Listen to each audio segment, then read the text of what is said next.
आज मी नाश्त्यासाठी 2 डिश बनवलेल्या आहेत. तर त्या कशा बनवल्या आहेत तुम्हाला मी सांगते.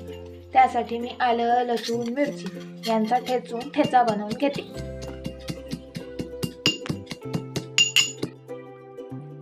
ठेचा बनवून झाला. एक कांदा आणि एक टोमॅटो हा बारीक चिरून घेत आहे.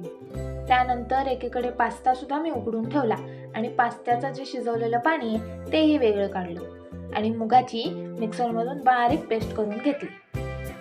सर्वप्रथम मी आधी कढईमध्ये तेल टाकले, त्यामध्ये जिरं टाकले. ते छान तडतडून झाल्यानंतर त्यामध्ये मी थोडासा कांदा टाकला.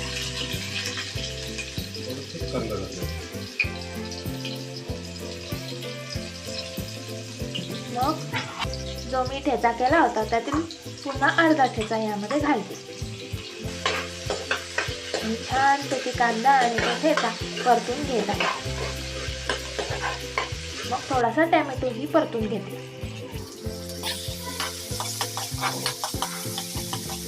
हळद घातली.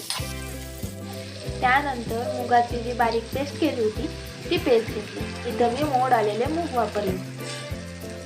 छानपैकी सगळं मिक्स करून यात गरजेनुसार पाणी घालते. पाण्याच्या ऐवजी पास्त्याचा जो शिजवलेला स्टार्च होता तो मी याच्यात घातला. त्यामुळे सुपाला दाटसरपणा येतो. आता या सुपाला छानपैकी उकळी आणून घेते. चवीनुसार मीठही घालते. हिंग घातलं.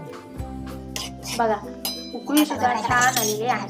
तयार आहे इथे आजच्या माझ्या नाश्त्यातली पहिली डिश, ती म्हणजे मुगाचं सूप. आता दुसरी डिश करण्यासाठी कढईमध्ये मी तेल घातलं, त्यामध्ये कांदा घालून त्याला छानपैकी परतून घेतलं.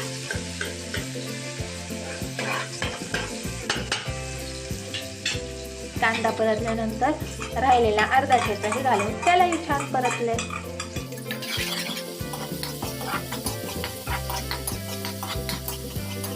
त्याच्यानंतर पुन्हा टोमॅटो घालून त्याला सुद्धा पुन्हा परतून घेतले.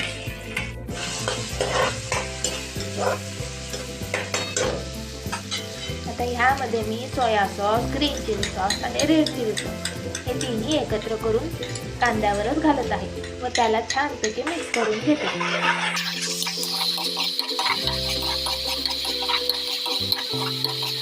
आता ह्यामध्ये मी पास्त्याचा राहिलेला शिजवल्याचा जो स्टार्च आहे तो थोडासा घालते, म्हणजे कसं पास्त्याला छानपैकी एक चमक येते. याला सुद्धा 1-2 मिनिटं शिजवून घेते.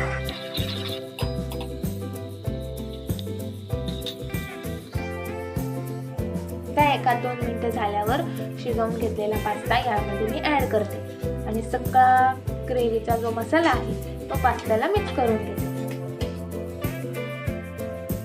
इथे मी पास्ता मसालाही घातलेला आहे.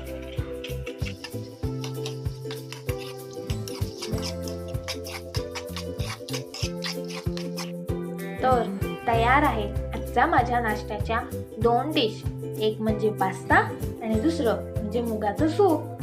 तुम्ही सुद्धा या डिश बनवून पहा